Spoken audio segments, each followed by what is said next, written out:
أول نوع من أنواع القحة هو القحة الرطبة اللي بتعكس وجود التهاب بالجيوب الأنفية تحديدا عند الاسفينويد ساينس ميوكوزا، ومن أعراضها كمان وجود ضيق تنفس أو وجود مخاط بالرئتين يعني بين قوسين بلغم. ولازم نتطرق لجزئية كثير مهمة هون، إنه بالأيام اللي بنعيشها حاليا القحة الرطبة بتحتوي على بلغم، يعني هي مو عرض من أعراض فيروس كورونا، فلازم أنا كصيدلاني أوعي المريض اللي بيجي عندي على الصيدلية بهذا الموضوع.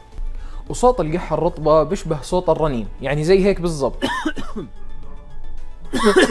وبعد ما خلصنا من أعراض القحة الرطبة خلينا نحكي شوي من وين بتيجي وشو أسبابها. أول سبب من أسباب القحة الرطبة هي عدوى الإنفلونزا اللي بتبدأ بدخول فيروس على جسم الإنسان بعد مصافحته ليد شخص مصاب أو وصول رذاذ السعلة من شخص مصاب لشخص غير مصاب.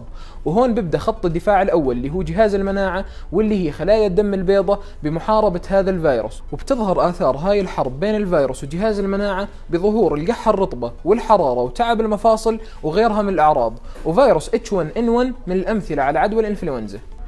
أما السبب الثاني لظهور القحة الرطبة هو نزلة البرد أو لفحة الهواء، وعقولة جدودنا الله يرضى عليك يا بني لا تطلع من البيت بعد ما تتحمم طوالي.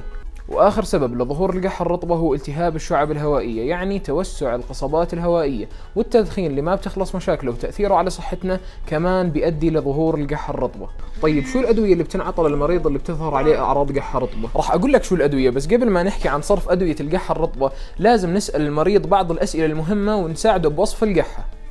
أول سؤال لازم أسأله للمريض تاريخه المرضي وإذا عنده أمراض مزمنة أو لا، ولازم كمان أتأكد إنه ما عنده حساسية من بعض المواد اللي بتدخل بتركيب أدوية القحة الرطبة، ولازم أتأكد من عمره وإذا كانت أنثى حامل أو لا.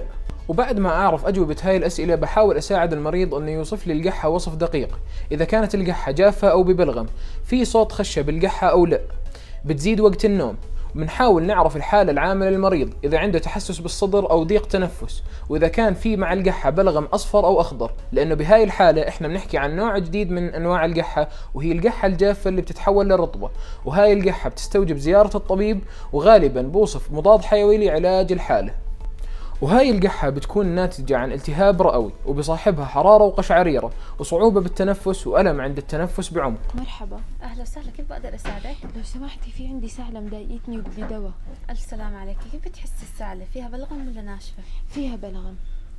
تمام. عندك أي مشاكل بالضغط، سكري، ربو؟ عندي ضغط. تمام. حامل مرضع؟ لا. تمام.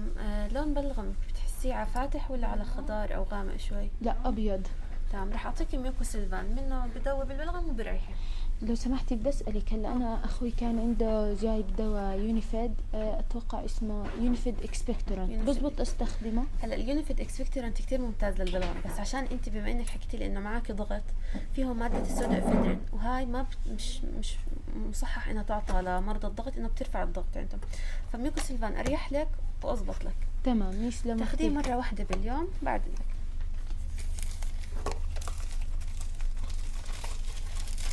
يسلم.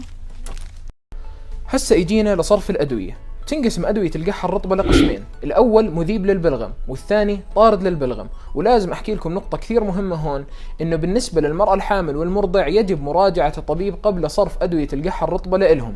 بالنسبة للقسم الأول بتعمل أدوية القسم الأول على تكسير الروابط وتقليل اللزوجة في البلغم وتسهيل عملية خروجه، وهذا القسم أدويته ممتازة جدا جدا للأشخاص اللي بيعانوا من تراكم البلغم في الصدر وما بيقدروا يطلعوه بسبب لزوجته العالية. من أشهر الأمثلة على الأدوية المذيبة للبلغم دواء ميوكولايت اللي تركيبته العلمية برومهكسين، ودواء ميوكوسيلفان اللي تركيبته العلمية أمبروكسول. وعشان أخذ أكبر فائدة من هاي الأدوية باخذ حبة يوميا إذا كانت حبوب و3 جرعات يوميا إذا كان شراب بعد الأكل. وإلهم أعراض جانبية خفيفة مثل الإسهال والغثيان وعسر الهضم، وكمان ممكن يصير عندي صعوبة بالتنفس. قبل ما ننتقل للأدوية الطاردة للبلغم خليني أحكي لكم معلومة كثير مهمة. بعد ما حكينا أنه الأدوية المذيبة للبلغم تعمل على تقليل اللزوجة، فأنا بقدر أستعملها لحالات العقم اللي سببه ارتفاع اللزوجة في الحيوانات المنوية. تعمل هاي الأدوية على تقليل اللزوجة في الحيوانات المنوية فبتصير حركتها أسرع. بالنسبة للأدوية الطاردة للبلغم، فبتعمل الأدوية الطاردة للبلغم على تقليل الاحتقان بالصدر، بالتالي بتسهل عملية القحة اللي بيؤدي لتسهيل عملية خروج البلغم.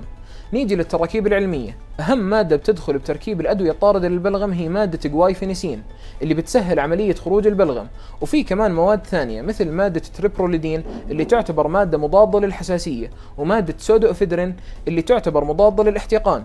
ولازم أنوه لشغلة مهمة كثير، إنه مادة السودوإفيدرين ما بتنعطى لمرضى الضغط والبروستات. من أشهر الأمثلة على الأدوية الطاردة للبلغم دواء يونيفيد إكسبكتورانت اللي بتاخذ منه 3 جرعات يوميا بعد الأكل، وكمان مثال هو دواء ميوسينكس إكسبكتورانت اللي بتاخذ منه حبة كل 12 ساعة بعد الأكل. ومن الآثار الجانبية لهاي الأدوية النعاس وآلام في البطن.